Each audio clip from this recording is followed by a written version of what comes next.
Biden, throughout the Reagan era, I think really understands the power he's going to have as a senator.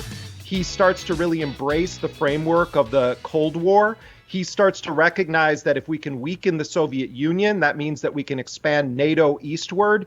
And I think that what emerges is this notion that goes back to Biden's non-objection on a moral level to the Vietnam War, where Biden is primarily motivated by what is in America's best interests. And by interests, Biden is not necessarily talking about the livelihood of the American people.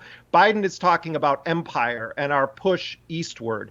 Biden frames his support for wars through that lens of American empire. And he almost never expresses concern for civilians that are going to be killed in these wars. He almost never expresses concern for blowback. Biden was one of the people that voted to open the spigot of covert U.S. aid to Pakistan to fight the Soviet invasion of Afghanistan. Here we have Biden claiming, I'm going to end America's longest war. Well, Joe, you helped start that war well before 9/11. And the fact is, there's big questions about what is Biden going to do with the 16,000 contractors that are still there. Biden is talking about positioning CIA and special ops strike teams in the region. We could see Biden pull out of Afghanistan only to send the U.S. military and CIA back in, as Obama did. They pull out the military in 2011 from Iraq. Yes. 2014, they have to send them back in. So, let's put this in a historical context.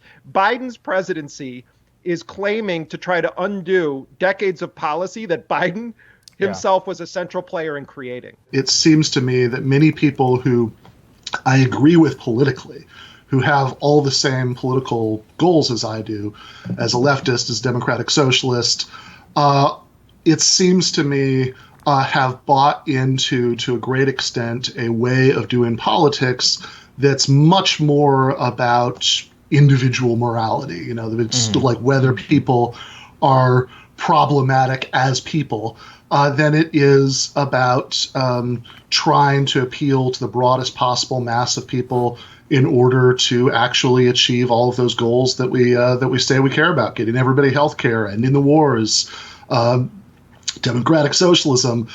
Because it seems to me that you do at a certain point have to pick between a focus on sort of moralistic policing of exactly how people are acting and operating at all times in petty ways, and that kind of broader focus on those things that you say you care about.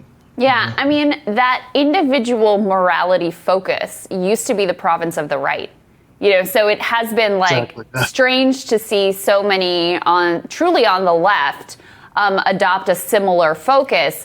I'm curious, Ben, first of all, where do you think that comes from? But also, was there a particular incident that you were like, that's it, I gotta write something about this. This is the final straw. This is driving me nuts. I gotta put pen to paper and get out there why this is so ultimately counterproductive. Yeah, so I think as far as where it comes from, I don't want to claim that there's just one cause and that explains everything. In fact, I don't think this would be nearly as much of a problem if it didn't flow from a few different things. But I think that one big cause is that the left, the serious left, has been kind of in exile from the levers of real world power, wandering the desert for a very long time. Even people like Bernie Sanders in the U.S. or Jeremy Corbyn in the U.K., who've had their moment in the last few years. Before that, they spent the vast majority of their political lives as very marginal backbenchers. And certainly anything more radical than that was completely off the table in, the era of there is no alternative, that famous Margaret Thatcher quote.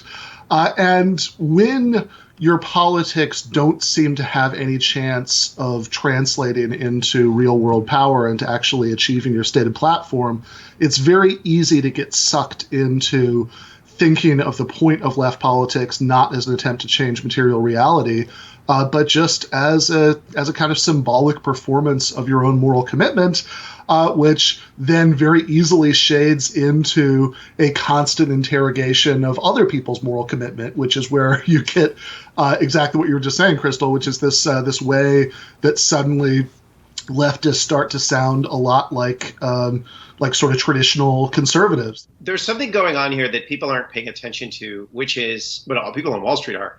There is a merger boom, right? Which means that companies are buying each other. There's a kind of frenzy for it, and private equity firms are buying other companies. And this seems like kind of a boring, unimportant thing, but what's really happening is that means you're consolidating wealth and power into a smaller and smaller group of hands.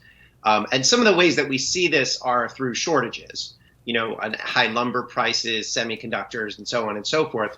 But the basic problem is when you consolidate power, you reduce wages, you reduce jobs, you raise inequality, you create shortages of key products, and so on and so forth. So what do we do about this? Well, the traditional way to address it is with merger law, antitrust law. It says you can't merge if you're too big and powerful.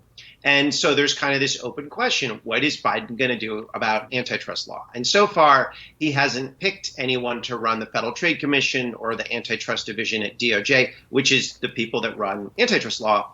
And he has some acting directors there. So I looked at what one of the acting directors, the person at the FTC, a woman named Rebecca Kelly Slaughter, what she is doing. And what's happening with her is she's talking a big game, particularly about pharmaceutical mergers, which they've never really blocked.